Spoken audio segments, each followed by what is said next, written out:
he did well. He did very well with Tottenham in the Champions League, if you know what I mean. So if he's now got the resources and he's got Mbappe in his fucking team with Neymar, like what he could do with that squad is quite frightening. So I think there are certain teams that I would always worry about within the Champions League, but now PSG are shifting to the maybe we worry about them in a different way. But the game, I just absolutely loved it. I thought it was a really real like ding dong. It felt like in the first half, it was kind of almost basketball matchy. They were like one guy attacked, the next team attacked, then they attacked, then they attacked. There was no midfield. It was all a bit wild.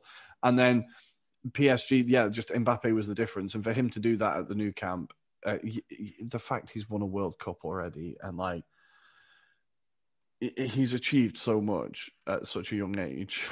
You've still got another 10, 15 years in your career. Like, what are you going to do? Like, I did watch an interview with him, and it said that it's his family that takes care of everything, and he's got a very good relationship with his family. They take care of everything, transfer, budgets, and whatever. I think it's very good for a young, bright star to be, unlike Zaniolo in Italy, that has been in the front cover of many magazines for banging a girl while he's dating another one, knocking up another one, and all that. I feel like Mbappe is getting the right type of attention. About Barcelona, man, I did think the same thing. They're washed up. Piqué and Messi. Okay, Piqué, he was partially injured. He was not at the fittest. He doesn't have the age anymore to compete with Mbappe. It kind of felt like the other day when Lukaku shouldered Parolo and went for it. Like, Parolo, mad respect for your career, but it feels like the old souls kind of need to take a step back.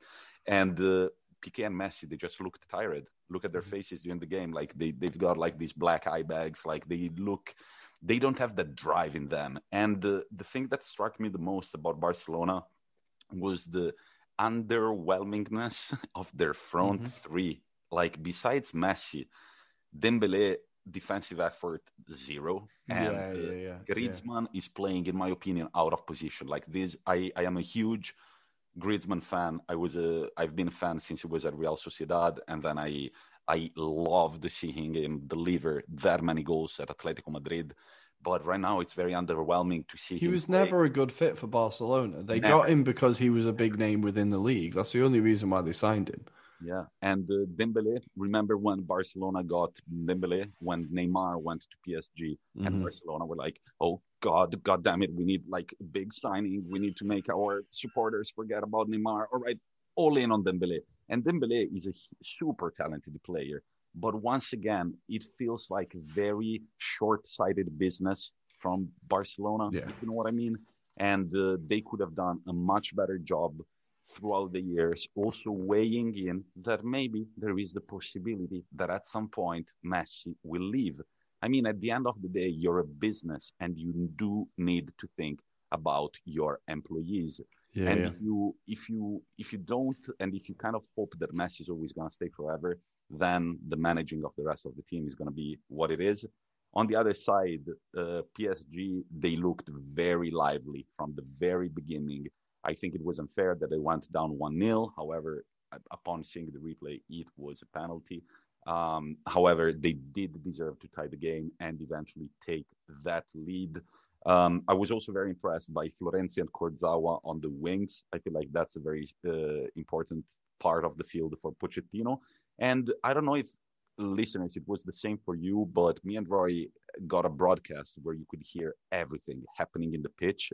And I don't know if you noticed that Pochettino switching the languages for players, speaking in Italian to Keane, Florenzi and Verratti, speaking in Spanish to Icardi, and in French as well. And I think that that's a huge thing for a manager to be able, because if you speak to me in English or if you speak to me in Italian, as I'm in the pitch, I feel like when you say to me in Italian, as an Italian man, I kind of get the information better and they want to listen to you more. Oh, mate, honestly, Arteta does it, and I absolutely love hearing it. He'll, like, shout to David Luiz in Portuguese, and he'll shout at Ceballos in Spanish, and then French at, like, Lacazette, and you're like, oh, my God, I love it. I absolutely love it. And, yeah, being able to hear the players shout, I was like, there was a slight part of me that was like, okay, obviously, it's terrible, it's awful that there's no fans in the stadium, right? We all hate it. We all want fans back in the stadium. But I really enjoy being able to hear what the players are shouting at each other. I just find it so fascinating because it's the same things that you hear on Sunday League. It's just people shouting like, yours, clear it, get rid. And even though it's like elite level football, they're still shouting the same things. And I just find it really entertaining. The kind of, there's like a 1 minute, 2 minute clip of PK just swearing when they're trying to defend a corner. It is fucking brilliant. And I love the thing you heard the most from the Barcelona baseline was ojo al centro, like careful in the middle. And every time there was Piqué struggling to hold some forward. But yeah, it feels like a passing of the torch. I'm very happy for PSG. Guys, don't fuck it up this time. You've got a big lead. Go to the Parc des Princes, believing in yourself. You have more than 1 foot to the quarterfinals. Now, I don't want to jinx it. I'm not usually a fan of these superstar teams, but I've got to get a liking for PSG at the end of the day. And I love that I love that I'm kind of seeing Mbappe's career from the very beginning, like growing, and I will be able to tell my kids like that I've seen him from the very beginnings. But on the same night in Germany, what happened, Roy? Did you see this result coming? So I did. Well, no, not really. Did I see Liverpool winning this? No, I feel like if we looked back on our Beauty of a Monday broadcast, I'm pretty sure that I talked about how Leipzig were going to win this game. But Liverpool did it 2-0. Salah and Mane, the usual suspects. And from what I saw, it was a fairly comfortable performance from Liverpool. Kabak, the guy they've just got on loan from Schalke, the young Turkish guy, had a very good game. And things are starting to look a bit rosier for Liverpool, I suppose, before the derby this weekend.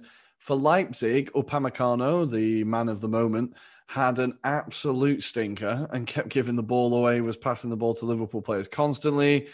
And this is something that I was talking about it with Chris, and we were talking about, he was like, has this guy seriously gone to Bayern Munich? Like, he's been terrible. I was like, well, whenever I've seen him, he does drop a clanger, but he's also a very young centre-back. This is what happens. But with Leipzig, I feel like you're kind of always prone to that because their focus is so much on producing young talent and like developing young talent that, yeah, every so often they'll have a good team, but sometimes the naivety or the lack of experience will be found out. And I think maybe that's what happened with Liverpool.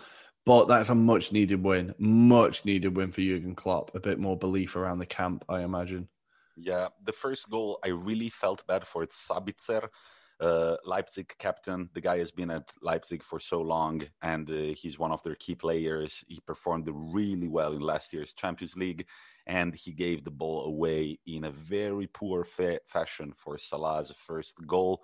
And the moment, I don't know if you noticed this, I kind of rewatched it over and over again because you see how bad he feels about it. He makes the wrong pass and sees Salah get the ball, and instantly he puts a hand to his temple, starts running, and then he puts 2 hands as he's still running. And when he sees Salah scoring, he just puts both hands over his face and he's like, man, I am not supposed to be doing this. And there is that feeling that when you give Liverpool that away goal, it's going to go one way. So it's a big win. This is the thing about the Champions League. Every goal counts. And the 2-0 away win, so difficult to overturn. So difficult to overturn unless you're not Liverpool and that night. Yeah, it's not that night in Anfield, right? I feel like, yeah, this should be now for Liverpool, especially with both the games being played in neutral venues. I think it does make a difference. And I do think that it comes to a point where it doesn't matter if the win is a 4-0 win, if it's a 2-0 win or a 1-0 win. Liverpool needed a win for their confidence to be like, all right, we can keep going this season. We don't have the league anymore, which is pretty clear by now, but we can still perform in this competition, which we won 2 years ago. So that's nice to see. And also for Klopp, who's recently lost his mother, wasn't even able to go to the funerals. It feels like after all the scrutiny and bad luck that he's been exposed to, I feel like it feels good to see him win against the coach that many people say is the new Klopp. Is the next Klopp, exactly, yeah. And we all love, I think even rival fans will begrudgingly, even United fans will begrudgingly say they like Klopp, right? He's a charismatic guy. He's a nice guy. He just seems like someone you'd love to have a beer with. And I think we want to see that Klopp come back, right? The guy who's making jokes. And look, it's a big win for them. It's the last thing Everton fans would have wanted to see before the derby. I think they would have quite liked the misery to be piled on before their game. But yeah, Liverpool should be through, I think. They've got enough experience in that squad to be able to see it through. And yeah, congratulations, Liverpool. But before we move to Wednesday, a quick look at the results in the Europa League. Dinamo Zagreb up 3-2 against the Krasnodar. AC Milan up 2-1 versus Crvena Zvezda. And the second goal is by Theo Hernandez. Penalty. He's taking another penalty. Theo Hernandez on penalties. Interesting. And then we also see that Manchester United 3-0. Is it Fernandez again? Oh, there we go. The man of the year, according to Time Magazine, correct? Yes. Fucking fair play, Marcus, by the way. Yeah. Deserves a shout. And Young Boys Leverkusen still 3-3. Leverkusen have tied it. And Tottenham still winning 3-1 thanks to Son, Gareth Bale. And he's finally scored. Yes, who's back again. They're going to win the league, I'm telling you, Rory. But Wednesday... Mate, they already won it in October. Did you miss it? They already won it in October. Together with Milan. We actually won it in August already. But let's move to Wednesday night football. We were in Spain, where Sevilla lost 2-3. Are we going to talk about the rival for the rest of his lifetime of Kylian Mbappe? Yeah, so guys, the secret's out already. The new Messi Ronaldo is now Mbappe Haaland, right? That's the new one that's going to drive people mad on Twitter forever, and people will get far too invested in. But Haaland, oh my God. Like, just what a player. Like, I saw the journalist Sid Lowe today, who kind of talks about Spanish football. He was talking about it was the first time he'd seen Haaland in the flesh because he went to the stadium. And he said seeing how the fans panic, how the players panic when they see Haaland, it just added a whole new dimension to his understanding of him as a player. Like, because he's got the pace, the power, the positioning, the technique, the finishing, everything. Like, the Sevilla defense were terrified of him, and they had every right to be, because he punished them twice and very, very emphatically. I mean, the first goal starts from Erling Haaland on the right-hand side of the field, getting rid of 3 different players. And the way he does it, like, the guy is not only fast and big and has a powerful shot. The guy is incredibly technically skilled, because he's surrounded by 3 players. He gets away, creates space, passes the ball, then he's kind of expecting the ball to be passed back to him. But here comes an incredible goal by Mahmoud Dahoud that I didn't really know who he was, but Erling Haaland passes him the ball. And of course, you're expecting the 1-2, you're expecting the back pass. But I love that moment when the guy's like, you know what? Fuck it. I'll put it on my right foot and snipe it to the top right corner. That was a beautiful, beautiful goal. And then, I mean, the other 2 goals, power, precision, determination. He's got it all. He's going to be a big, big player. Well, that's it, exactly. And in his first goal, he started the move for that first goal and then finishes it. So he's got that all-round game. I think we've talked about it before, about how we think he was made in a laboratory on purpose to play football. Like, he seems to have every single facet you need to be an elite footballer. And I'm so excited as to where his career is going to go. I think he's going to end up in the Premier League at some point. I just hope it's not Manchester United. I'm sorry, I'm that bitter. I just hope it's not Manchester United. I hope he goes to Man City.